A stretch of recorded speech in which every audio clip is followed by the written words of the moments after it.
Now it's time for the CFTC chairman to come up and address us for his keynote address. Just a point of record, there will be some time for questions afterward. Please identify yourself before you give your question. It does help with the answer. In an effort to make certain that I follow all CFTC regulations, I've used the photograph and the official biography of Chairman Massad on the screen. As you can see, he began his service at the CFTC on June 5th, 2014, after being confirmed by the United States Senate as chairman and commissioner. At the risk of breaking CFTC regulations, I have a different picture. I like that picture better. And I like that picture better because I envisioned that he was looking at something. And then there was a quote a few weeks ago that told me what he was looking at. There will inevitably be differences, but I regard this as a glass half full, not half empty. I don't think there's a person in this room that wouldn't think that that's a change. That's a change at the CFTC, and it's a welcome change. And Mr. Chairman, with that, it's my pleasure and my honor to introduce you, CFTC Chairman Timothy Massad. Please welcome me and thank him.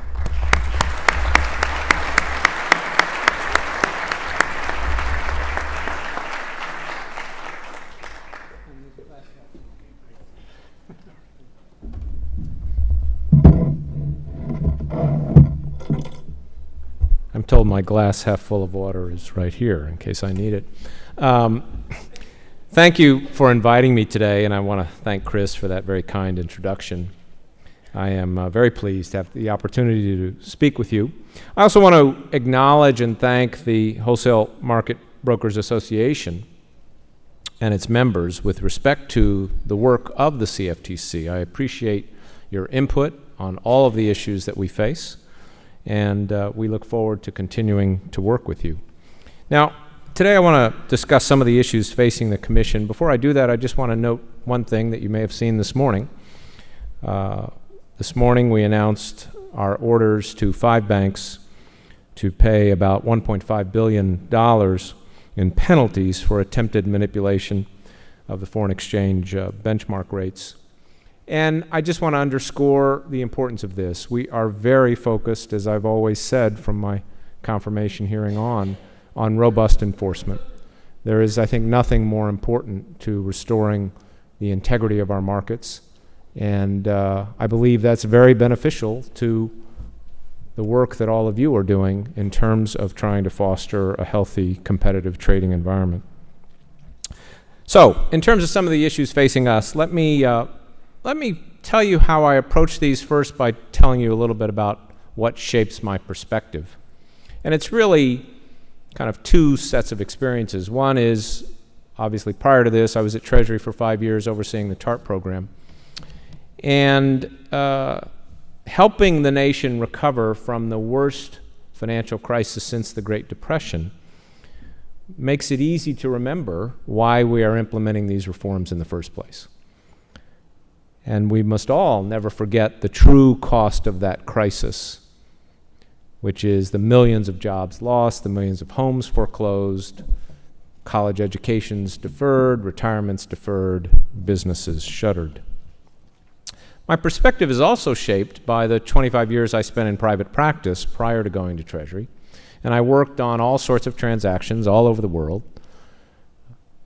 And as a young lawyer, I was actually very involved with the drafting of the original ISDA master agreements. I was one of a small group of lawyers who worked on that.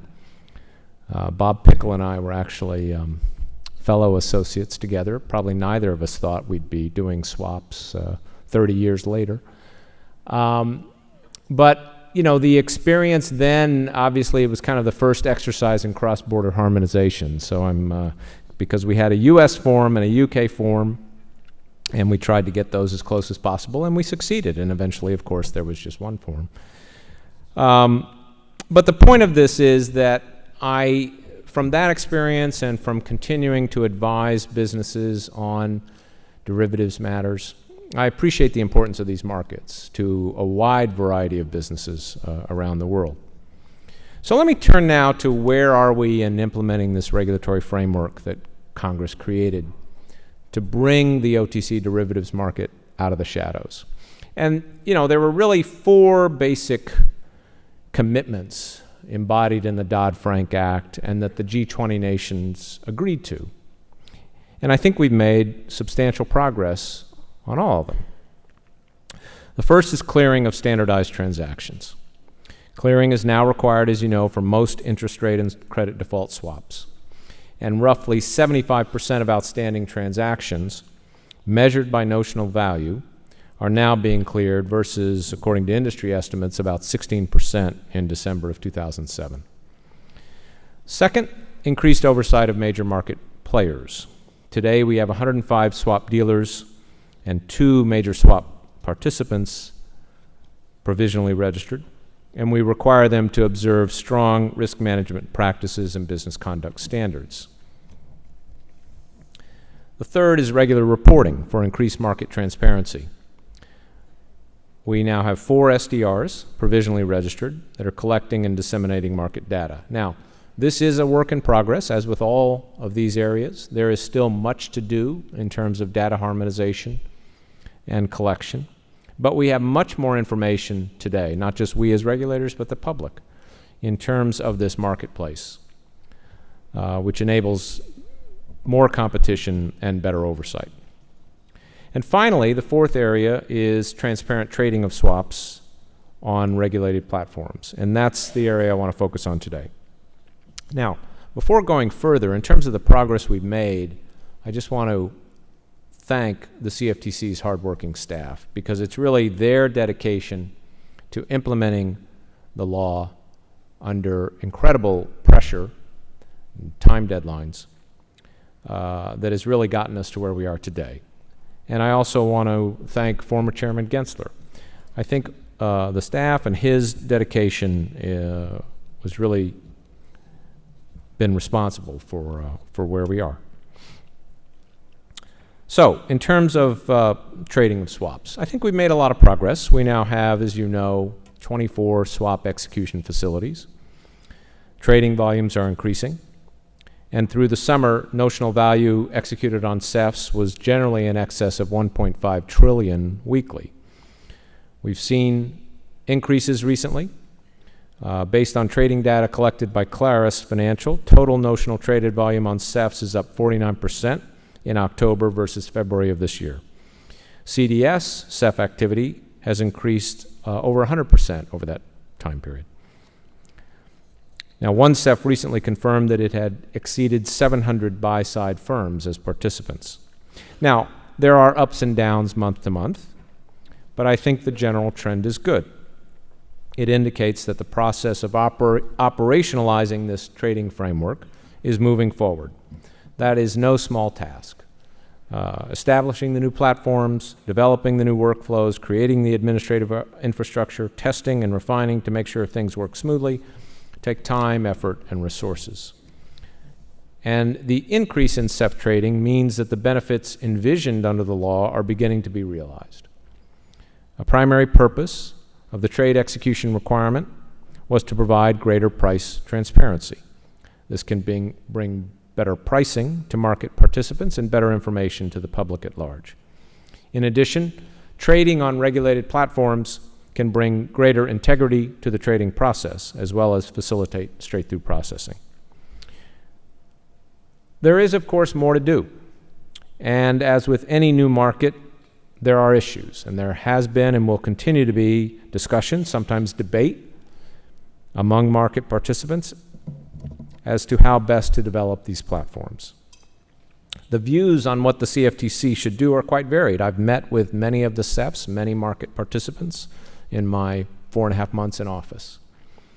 Some say our oversight rules are too demanding and too costly. Others, however, want us to be more specific in certain ways, such as what SEF rulebook should say, so that no SEF gains an unfair advantage and participants do not have to spend time worrying about differences in the rulebooks. Some want us to exercise more control over the process of determining which products are required to be traded on SEFs. Others say be less prescriptive about execution methods. So there are many issues, many different views, I'm sure including within this very room. And so let me just outline some of the principles that guide my approach. So first, to state the obvious, our duty is to implement the law. The law created the trading mandate. It prescribed its general terms. It prescribed the core principles that SEFs must follow. And it directed us to write rules to implement the trading mandate and those core principles. Whatever we do must be faithful to the law. Second, market development takes time. We must remember the SEF rules are barely a year old. The first MAT determinations are 8 months old. It is still early. This is a work in progress. Participants are still adapting and technology is evolving. Third, markets don't develop simply as a result of government directives. Markets develop, markets thrive when private actors find it beneficial to transact. And so we must create a regulatory framework that not only implements the statutory trading requirements, but that creates conditions in which participants wish to trade on SEFs. And I think the history of the development of the securities and futures markets in our country is useful to think about in this regard. In the 1930s, we created a framework for securities regulation and trading which proved tremendously successful. But at the time, many of its mandates were revolutionary, and many felt those requirements would be the death knell of capitalism. When the Securities Exchange Act was passed, the president of the New York Stock Exchange said it was, quote, a menace to national recovery, close quote. So history has proved otherwise. Today, public reporting and basic trading requirements of our securities laws are about as controversial as seatbelts. And indeed, those requirements, in my mind, have been the foundation for the growth of our securities markets. The history of the futures market is no different. Congress created a framework for the regulation of the industry that properly balanced allowing innovation with strong oversight. We have the strongest, largest, and most dynamic futures markets in the world, in part because they have the integrity and transparency that attracts participants.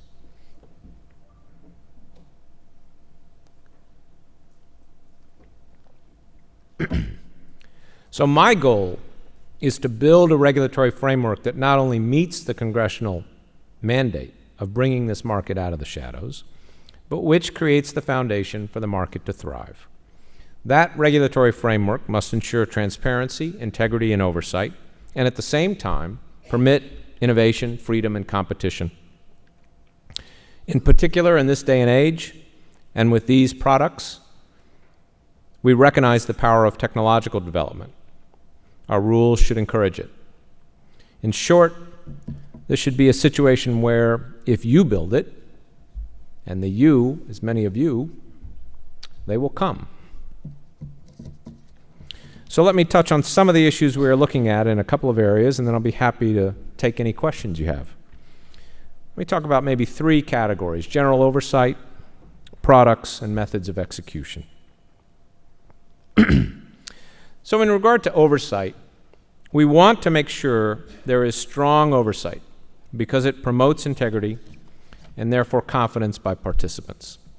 But at the same time, we do not want that oversight to burden participants, particularly the users of these markets, unnecessarily. Now, I think that's consistent with our general regulatory approach in futures. That is, we have strong oversight of futures exchanges to make sure there is not fraud and manipulation in trading, strong oversight of clearinghouses to make sure they have adequate financial and operational resources, and strong oversight of intermediaries like futures commission merchants to make sure customer funds are protected and they monitor risk adequately. And so similarly for swaps, we need to strike the right balance in terms of where burdens and responsibilities fall. Our framework should provide strong oversight of SEFs and swap dealers. We should seek to make sure that our rules do not impose unnecessary or duplicative burdens on market participants, particularly the non-financial companies who do not generate the types of risks that the reforms were intended to check. The benefits of transparency and integrity in trading should flow to them. So one of my priorities generally has been to fine-tune our rules in this regard. And we have done this in several areas, as you may have seen, particularly to focus on issues of concern to non-financial commercial companies that use these markets.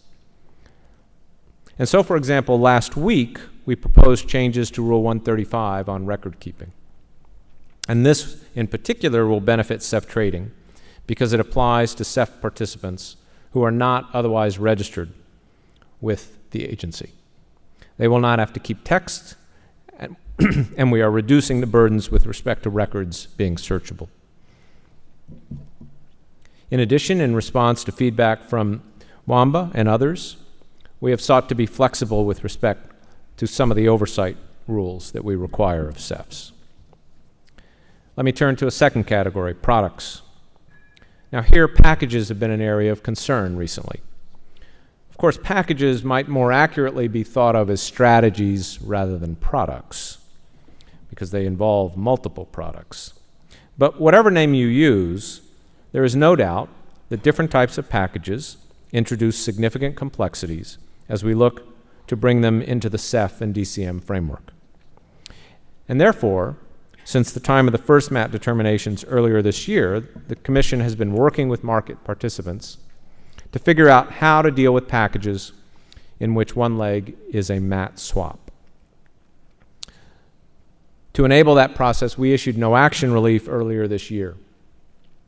And for some types of packages, the market has developed technical solutions and the relief has expired. For others, however, we recognize that more time is needed. And so consequently, at my direction, the staff this week extended previously issued no action relief so that we continue to work with market participants on phasing in trading for certain types of packages. Now, we've become more and more granular in breaking out types of packages as time has gone on. For example, we identified one category of packages, MAT swaps package with agency MBS, as one where the industry was close to ready but just needed a few more months. For others, we will require the MAT component to take place on a SEF or a DCM, but we will not require them to be subject to competitive execution. This approach will be phased in 3 months from now, and then the relief will expire a year afterwards. Here, we believe that moving the MAT legs of packages onto a SEF or DCM will result in key benefits. They will be traded on platforms that have the transparency and integrity of regulated markets. The SEFs and DCMs will have the opportunity to innovate or apply their technology to develop appropriate workflows. And we as regulators will have access to data not previously available, that will help us assess what should happen when the relief is due to expire. So phasing of rule implementation and compliance deadlines in this area has been an important part of our approach, and it should be.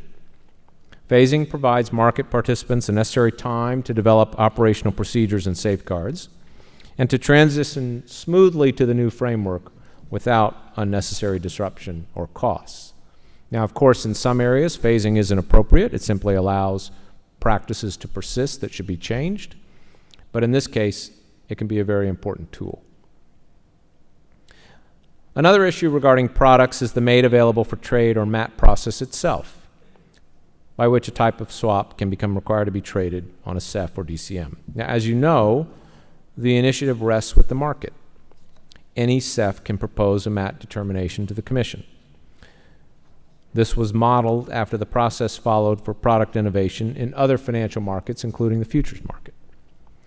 But some have suggested this puts too much in the hands of the market.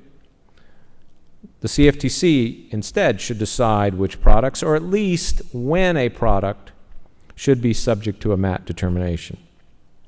Now, it's unusual to hear market participants ask a regulator to perhaps exercise a bit more authority over the ability of participants to compete and innovate, but I understand the concern. I can't say whether we will consider changing the process, but I'm certainly open to thinking about it. Finally, let me note quickly some of the issues on execution methods and market structure. I've heard a lot of different views in this area. Now, some say that for all the talk of a new market framework, not much has changed. Yes, they say we now have regulated SEFs, required trading and data, but dealer-to-dealer and dealer-to-client trading venues existed previously. How are we in a different or better place today? The CFTC should do more, they say. Others take the view that we should let the market determine best methods of execution and market structure. Bilateral relationships continue to be important for valid business reasons, they say, and at least today, market makers are still needed. So I expect we will look at several issues here, and we will welcome your comments, including anonymity, for example, or name give-up. Some have said the practice is discouraging SEF trading, or in particular, usage of central limit order books. Post-trade affirmation is another issue where many feel the Commission should do something. Another issue is whether certain execution methods that aren't strictly RFQ or CLOB are consistent with the legal requirements, and whether our rules should allow flexibility as long as basic transparency and fairness requirements are met so that the markets can innovate. We look forward to listening to market participants on these and other issues that may arise. We will also focus on the cross-border implications of our rules. Now, here, I think it's important to keep in mind where we are historically, and I didn't hear the prior panel, but I'm sure this was talked about. Swaps industry grew to be a global industry without any regulation. Now we are creating a regulatory framework for it. That must necessarily be done through the actions of separate nation states, each of which has its own legal traditions, regulatory approaches, political processes, timetables, and so forth. So it should not surprise anyone that there are differences in the rules that affect cross-border trading. It should not surprise anyone that traders will seek to do what business they can outside of our rules when other jurisdictions have not yet implemented, or in some cases even written, their rules. But like my counterparts in Europe and Asia, I am committed to harmonizing our rules as much as possible. It will, however, take some time. So let me close on the following. Well-working markets depend on good regulation and oversight, and that requires resources. Unfortunately, we are very stretched. And to give you just a few examples, as I talked about earlier about the SEF's registrations, we are not able to process SEF registration applications as quickly as we would like. The same people responsible to review SEF applications have numerous other responsibilities. Some of them are here. They should actually be back in Washington doing that. Just kidding. But please understand that. Please be patient. We are limited in our ability to analyze market data and developments and respond to market participant concerns. We can't consider adjustments to rules or other actions as quickly as we would like.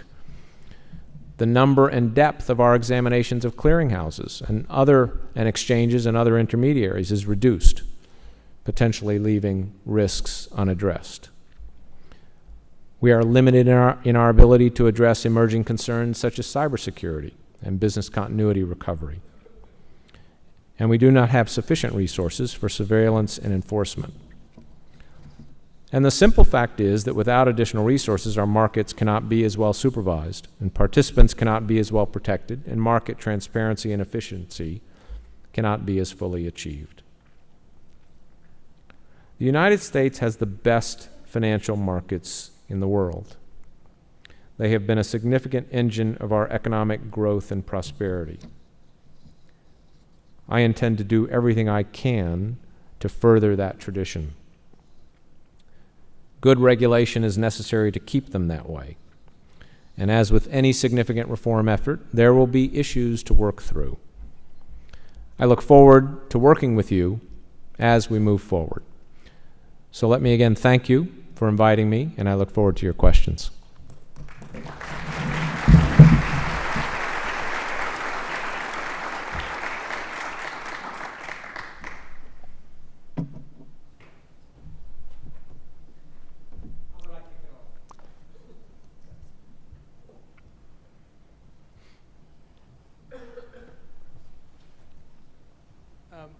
On one of the earlier panels today, there was a request, a plea, a prayer, a hope that we'd have something on clearing of NDFs.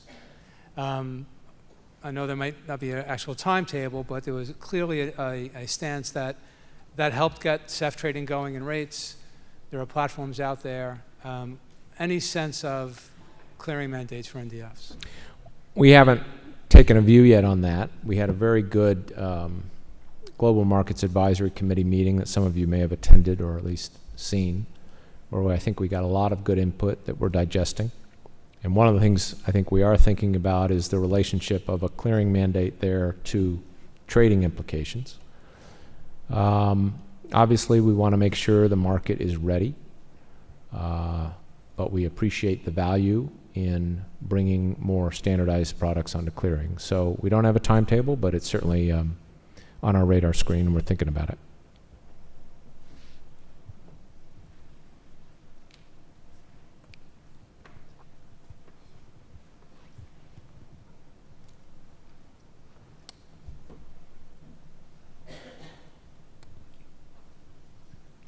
Chairman, Yes. Fritz from ICAP. Can you give us any guidelines or idea on the process of full registration for the SEFs, as everybody is currently still temporary? I'm sorry, in terms of timetable for Yeah. approving them, is that? I don't have a timetable. We're working through them and trying to sort of, in parallel, work through issues that are coming up. You know, there's 24 applications. There's a lot to get through.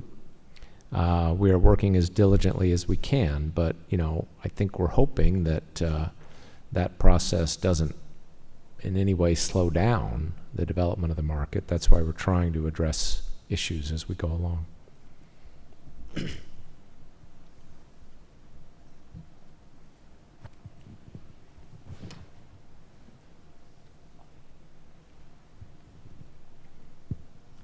Hi, Galen Stopps from Profit and Loss. You mentioned the FX fines issued today. Do you think that 1.5 billion of fines for allegedly manipulating a 5.3 trillion per day market represents a good result for the CFTC on this? I think this is a very important result. I think, as I said, integrity of benchmarks is a key area of concern. It's been a key area of concern for the Commission now for several years. And, you know, we're glad to see that these banks, first of all, they cooperated in the investigation. They've agreed to take a lot of remedial measures that I think are very important to prevent this kind of activity from happening again. And I think the monetary penalties, you know, are very important also to that end. And can we expect to see further fines against the banks that weren't named today? I don't comment on any pending investigation or whether any matter is subject to an investigation.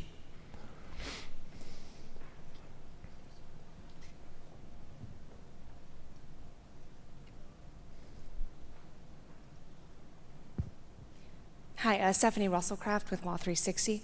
I kind of have a similar question, two questions touching off on that.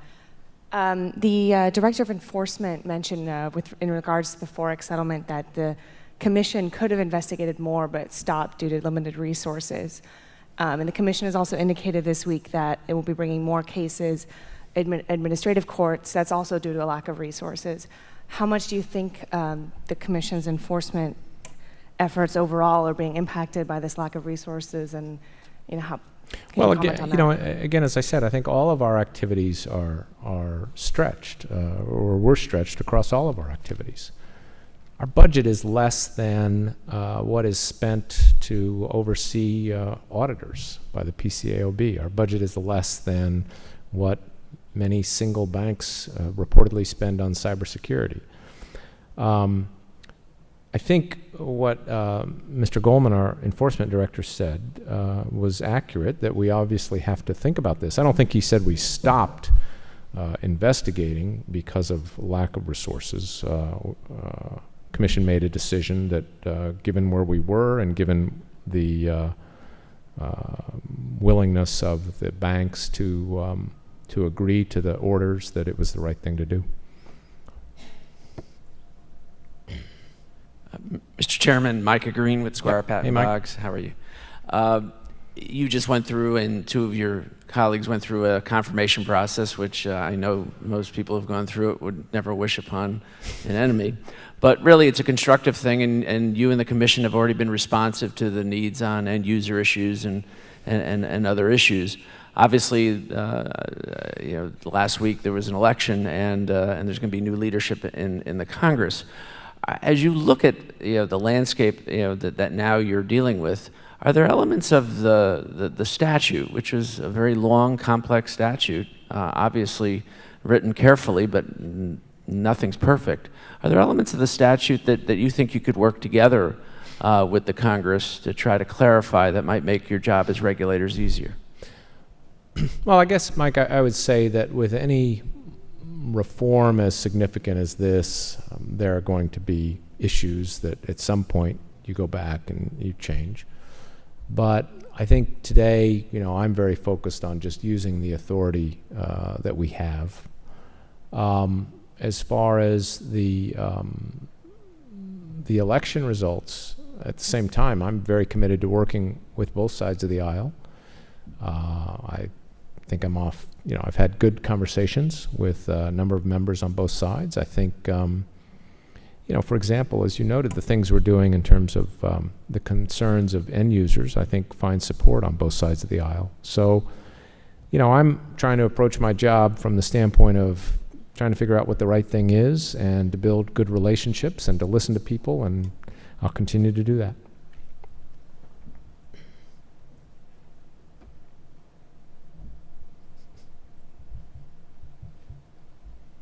Surely there must be more questions.